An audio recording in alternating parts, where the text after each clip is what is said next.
everyone, and welcome back to our podcast, RAIA Affairs. Before getting into some announcements, I wanted to introduce myself as your host for today. My name is Merel, and I am a member of the project development team at RAIA. I work for the Dutch Ministry of Education, and I have a master's degree in European Studies. And now I've been with RAIA for over a year, and I've enjoyed recording the podcast so far. Today we're back with our second episode of our new series for you, Climate Leaders 101. In this 5-episode series, of which we began last year, we will be analyzing the stakes, policies, and personalities of climate leaders around the world, with individuals ranging from Brazil to Kenya to Spain. As per usual, I'll give you a brief overview of RAIA. It is an international think tank led by young professionals that translates the abstract world of international affairs by simplifying rather than generalizing. RAIA is where you come to learn about the stories and the worries of political leaders, the behind the scenes of decision makers, and how politics impacts and changes your life. This is RAIA Affairs, filling you in wherever you are. We also like to make it clear that expressed opinions in this episode are welcome, even though they are not a direct reflection of RAIA, as we specialize in unbiased writing and analysis. Over the next following weeks, we are dedicating our episodes to climate leaders in a collaboration between RAIA, IE University, and the IE School of Politics, Economics, and Global Affairs. Over the summer, 10 IE students underwent weeks of RAIA training, familiarizing themselves with the RAIA methodology, where they placed the individual decision maker at the center of the analysis. The same students also attended other research-related seminars held by RAIA, featuring alumni working in EU climate policy at the EU Commission, working with climate migration, and an external youth climate activist. Given all this, each of the 5 climate leader reports will be published once a week on the RAIA website. So keep an eye out. This week, we'll be moving on from discussing Dr. William Ruto and his climate politics in Kenya, and continuing on with American politician and member of the Democratic Party, Alexandria Ocasio-Cortez. For reference to our listeners, we will call her by her initials, AOC, for the rest of the episode. With that in mind, let's kick it off. I would like to introduce 2 summer program interns, Filipa Eichel and Maria Romero. Hi, Filipa and Maria, and welcome to RAIA Affairs. Why don't you both tell me a little bit about yourself, such as where you're from, what you do, and perhaps how did you get to the role you have today at RAIA? Hi, I'm Philippa and I am an LLB student and BIR student from IE University. I'm originally from Germany, grew up there my entire life, and then moved abroad for the first time in my life to Spain. And I completed there and enjoyed my first year. And this summer, I'm honored to have been given the opportunity to join RAIA. I applied to the summer program primarily for deepening my knowledge on academic research and writing, but I'm very happy that I was also able to deepen my knowledge on the climate change and on any activism by leaders. My name is Maria. I am a first year in IE, going into my second year. I study international relations. I am from Mexico. I have lived most of my life in Mexico City. And I applied to the role at RAIA through the internship, through the summer program, because I wanted to have a better understanding of climate change and how global leaders have an impact on it. Wow, thanks guys. That's really nice to hear. So the next question I tend to ask all of our guests on the podcast, because I know that they are passionate about international relations, but also because they never fail to surprise or amaze me in their answers. So what leader, dead or alive, who has impacted the world would you like the opportunity to have a conversation with, if you could? From the current times, I would like to meet Donald Trump because it also fits the context of the summer program. He has influenced the world in a lot of aspects. With the climate change, he managed to revoke the progress of 20 years. And so I would just like to know what goes on in his head and his mind to make these decisions for one of the largest and most impactful countries in the world. Yeah, that's really interesting because today we'll also be discussing another politician in the US. And what about you, Maria? Which leader would you like to meet? I don't know, there's a lot of leaders that I would want to meet, but if I had to choose one, I would love to meet Angela Davis.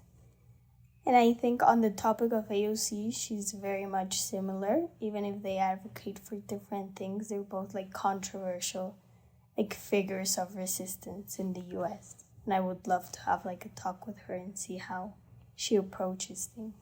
That's very nice. Thank you both. So let's start with some basic background on the leader we are discussing today.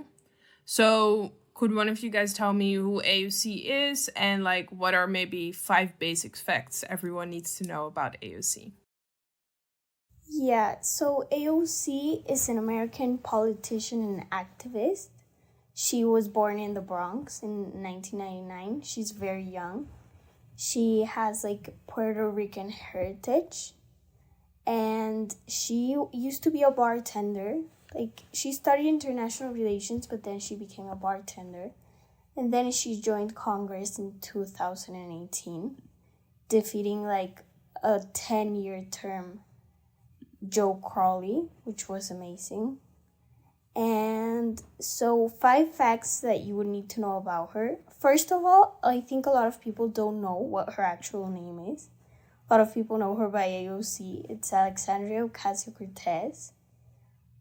She was born to a working class family. She has a very progressive agenda, which includes Medicare for all and income equality. She has a lot of social media power.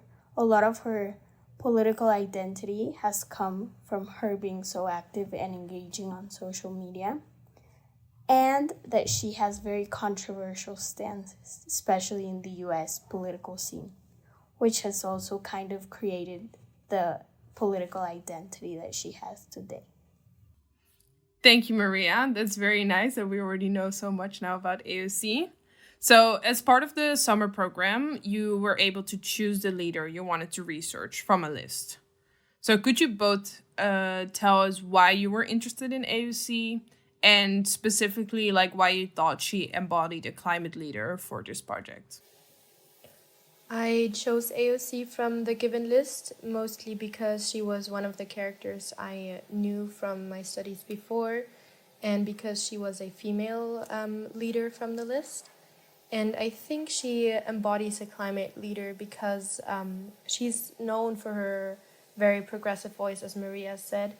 And I wanted to see how she would shape the issue and how she would try to get a solution for it, because so many people just talk about it but don't really have something of an action plan. And I wanted to see how her Green New Deal was playing out, or how it didn't play out but played out in a different way, more local and more state-wise. And that's the reason why I chose her.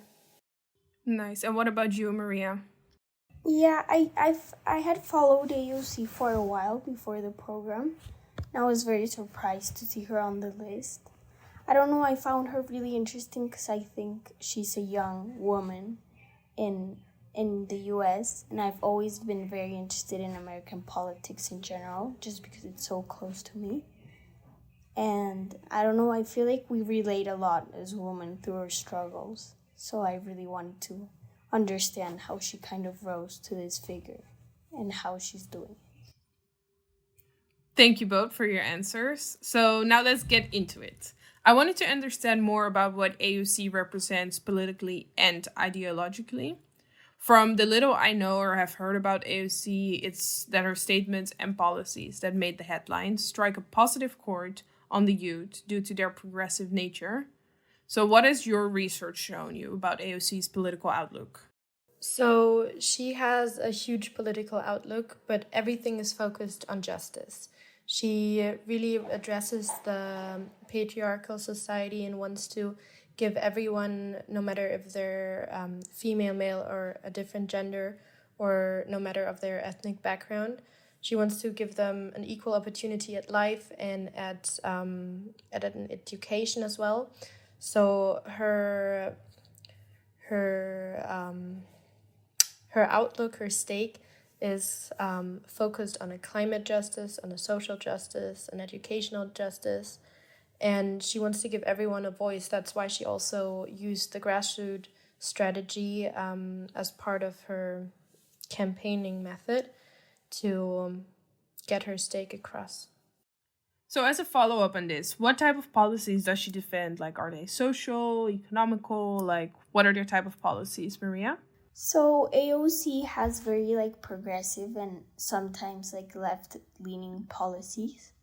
Some of her most famous ones are like Medicare for All, which supports a healthcare system that can provide healthcare to everyone. She advocates for a higher minimum wage, taxing the wealthy, and funding social programs to reduce income inequality. She also supports the policy of tuition-free college and relieving the student loan debt. She advocates for the criminal justice reform because she believes there are a lot of racial disparities in law enforcement, the immigration reform, and affordable housing, among other policies. So they're all very social-oriented and progressive. Thank you, Maria. And yeah, they are very social. So, since we are here today to discuss AOC's role as a climate leader, like what are the policies she has or she supports regarding the climate? Felipa, could you tell us a little bit about that? So AOC's agenda to make the US economy and the US in general a bit more greener and ecologically friendly. She envisioned a 10-year transition plan where she would get the economy to use renewable energy and manage to introduce greener jobs, who then focus on restructuring the infrastructure, and thereby she would want to make the US more climate resilient and more innovative in their ideas, in their economy. And for the listeners who know, this Green New Deal, though failed in passing in the House, however, she still hasn't stopped with her progressive ambitions to implement greener acts and greener bills into the House. And one of these acts is the Inflation Reduction Act, where she allocates money or reallocates money to benefit climate change mitigation, and also has where she also generated up to $9 million for the job sector regarding the clean energy. And thereby also she reduced the carbon emissions for the United States. And this act passed, so you cannot really say that her entire Green New Deal failed, because she still implements national acts that are also that also have a focus on the climate challenge we are facing. And her activism also proposed new Green Deals, which then progressed on a state level. Thank you, Felipa, and thank you for giving us so much details already on the policies. So from your report, it's understood that AOC's Green Deal is the most comprehensive policy. So could both of you go into more detail about the Green Deal, like what does it constitute, where it stands currently, and what AOC's agenda is regarding to Green Deal? Maybe Maria, you can start off. Yes, so the Green New Deal, as Felipe mentioned, did not pass into legislation. So it's still just like a plan that needs to be implemented. But the interesting part about the Green New Deal is how it puts together like climate justice and social justice. Although it did not advance into becoming law, it has had many effects on a national and international level, which I think we can go into after. And it just really brought up the conversation in the US, like a national conversation around climate change and how there needs something to be done. Like in both parties, Democrats and even Republicans, they both need to address climate change because it's such a part of the political conversation now. Thank you, Maria. So, as you're kind of saying already, like the Green Deal has garnered both praise and criticism. And of course, its major impact has been fostering like political dialogue. So my question to you is like, is political discussion and national awareness of the climate issue sufficient impact in the context of American society? And like, what other impacts does the New Deal have in practice, like making maybe a link to the impact it may have on the global climate change issues? Felipa, do you want to answer? Yes, I can start. So the Green New Deal is not actually like a new idea. It's just the fact that, or the way AOC presented it to society, it became a new vision for America. So I think that in the political discussion and national awareness of today, it is already a sufficient impact in the way AOC managed to challenge the status quo. However, to have the impact also in practice, it's difficult to say, because to actually have an impact for a country that big, every state of the United States, in my opinion, would have to kind of do something for their economy all themselves. So I'd say every state would have to adapt a Green New Deal, maybe even an individualized one, which then fits to their specific economy better than the National Green New Deal would have. But it's difficult with any climate incentivization, because there's always people who do not believe that it's that big of a threat. And it's just also very difficult to make this transition in the time we have left to actually have an impact. Thank you, Felipa. So since we've now discussed kind of the overall impact of her major climate policy, I feel like we can break it down to the impact she's having on her own party. So could you tell me, Maria, if AOC is attracting young Americans to the Democratic Party because she is proposing policies that are affecting the audience's future? Like, what is the link here? Yes, I think she's attracting a lot of the youth, and that she's doing so by supporting policies that are really addressing the concerns of the young people. And as a socialist democrat that she is, she's attracting people to her party. She, I don't know, like addressing issues like the Green New Deal and Medicare for All have created like this new generation of Democrats. And she has been attracting like moderate voters, not only Democrats, so people who might not be on one side or the other are now becoming Democrats who are voting for that side. And yeah, I think she is attracting a lot of young Americans to democratic socialism. I would also like to add that she attracted a lot of people who thought that they have lost their voice in American politics, that they can regain their voice through her, because she used in her grassroots strategy a strategy where she even went house to house knocking on their doors, and thereby revitalized a lot of people in their political thinking. That's very interesting, especially that she can attract people that would normally not choose either one of the parties. So lastly, regarding the new Green Deal, what political and systemic constraints stand in its way? The Green New Deal faces a lot of criticism, especially from the Republicans, because it is a deal that has a social agenda right at its center. And it is so progressive in the way she proposed it that it just got a lot of criticism, that it is too idealized, too perfect to actually be put into action, that it's just too big and broad to actually implement. I would say that's the main challenge. Thank you. And based on this whole discussion we had so far, would both of you still agree with the answers you have given in this podcast that AOC still embodies a climate leader? I would say she does. Like, not only has she made this national conversation regarding climate change, but also, as Felipa said, like, she has had a lot of state and local level impact with the Green New Deal. Like, many states like California have implemented this regional Green New Deal.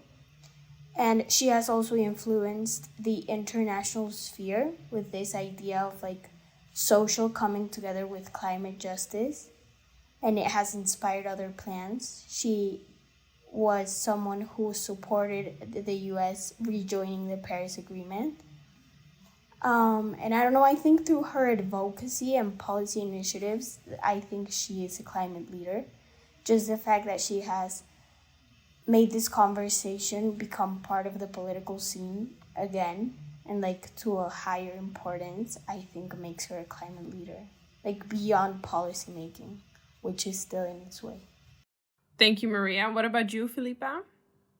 I think it depends on how you actually define being a leader. If you say that a leader must also be successful in their implementation exactly the way they started, then I'd say no. But because I would define a leader as someone who advocates a lot and who brings a lot of people together and does not bring their hopes down, then I'd say she definitely is one, because in my opinion, she's a voice that cannot be silenced, because no matter who, she's still continuing with her progressive voice on TV, on social media.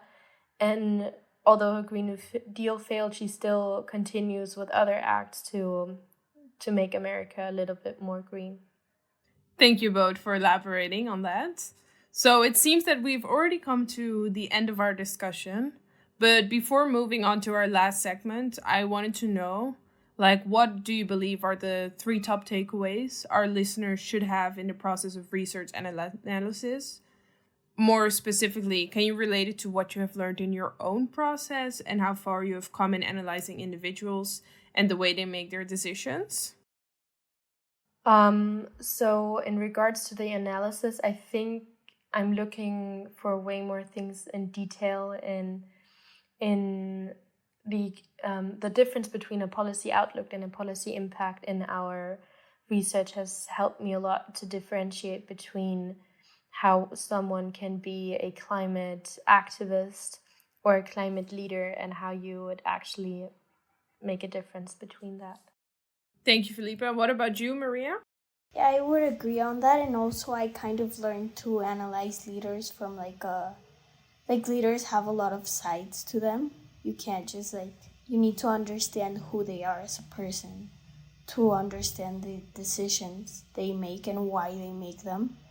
And on that same note, I think it's all very contextual. So if you don't understand the context of AOC or any other leader for that matter, I think you can't judge what the decisions they make or the impact they have. So just to kind of read into everything surrounding the leader before making any assessment on their impact.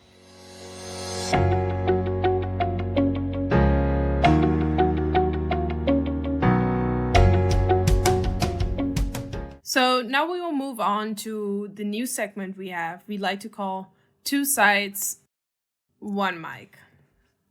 For 5 minutes, we will read out opposing statements made about the leader and topic at hand, and our writers will discuss how these statements connect to the research they have done on their climate leader. Our goal is to look at what currently is being said by other individuals about the climate leader and their policy, and have our writers debate or comment on it using what they have found in their analysis. So AOC is particularly well spoken and at the same time on the headlines of American media as depicted as controversial. On one side of the mic, AOC stands for everything one could hope for. This is visible in a particular press release where AOC was reintroducing the Green New Deal resolution, and she said the following. When we say we're fighting for a new Green Deal, we're fighting for clean air and clean water for our kids. We're fighting for living wages and good-paying union jobs to transform our energy system. We're fighting to end racial injustice, revitalize our schools, and achieve safe and affordable housing for all. On the other side of the mic, however, not everyone sees this all-encompassing need for the Green New Deal. We can see this in a public opinion poll conducted in 2019 by the Washington Post, which voiced the concerns of others. Particularly, it found that Republicans were actually twice as likely to have heard about the Green New Deal than Democrats, just because it received so much critical attention from Trump. One respondent, a 17-year-old Trump voter, said the Green Deal seemed unrealistic. In his words, "To me, it's too much, too fast. If somebody presented that as a 100-year goal or a 50-year goal, then let's work on it long term." So our question to both of you is, how has AOC, in her role as a climate leader, framed the Green Deal to the public, based on the words of these two statements? Would you perhaps agree that she has not been effective in presenting the Green Deal as something affordable for the American government and the public? I would say that she has framed the Green New Deal as a very progressive idea, and in a very short period of time, how the young Republican also presented it. However, ideas regarding change are always controversial in other people's ideas, because for so many people, it's too much change, and change is always making some people nervous about their habits. However, change most of the time also leads to a good outcome. And if you never change on small bits, you can never have a huge outcome. So other people also say that it's too little change and too little challenging. So you can never make it the best outcome for everyone. However, I think she proposed it just in the right tone, because it would not have gotten the attention of the public if she wouldn't have phrased it this progressively. And Maria, would you like to respond to that? Yeah, I would agree with Felipa. Also, I think that in the US especially, politics are a lot about political parties. And so the Green New Deal, I feel, became more like a political party conversation rather than climate change conversation. So everyone was like saying the Green New Deal is this Democrat socialist thing that's going to attack Americans. And I feel like it was so controversial that that's why Republicans knew more about it. And so it was a fight between both instead of fight against climate change. But I do believe that also made it like so impactful, because now both parties brought it up and now both parties need to address it. But yeah, I don't think she took into account when presenting it, like the obstacles she would face from the opposing political party. As this episode comes to an end, I wanted to briefly summarize what we have to come to learn today. AOC, an American politician for the Democrats, has been focusing on social policies and connecting these to her climate policies in order to generate more jobs, have better living conditions, and fight injustice. We discussed how the new Green New Deal embodies her messages and what the consequences will be when this is put in place. Not only did we discuss how well this policy is received, but also whether this policy is enough to create awareness. While the policy is a 10-year plan, the effects are yet to be seen. AOC is creating more awareness and getting younger Democrats to engage, and both Felipa and Maria showed us that AOC is considered to be a climate leader. It's been a pleasure to have Felipa and Maria on RAIA Affairs today, going in depth into AOC and the new Green Deal, among other subtopics that have helped us understand her climate leadership. Thank you, Felipa and Maria, for taking the time to show us what you have been working on. Yes, thank you so much. Thank you for hosting us. So thank you, and for those of you who have enjoyed our discussion and want to read Felipa and Maria's report on AOC, click the link in the episode description or find the research on riotgroup.org. And also, make sure to follow us on Instagram through raia.now. It was a pleasure hosting this discussion today. Goodbye, everyone, and thank you for tuning in. Have a great day in your sphere of influence.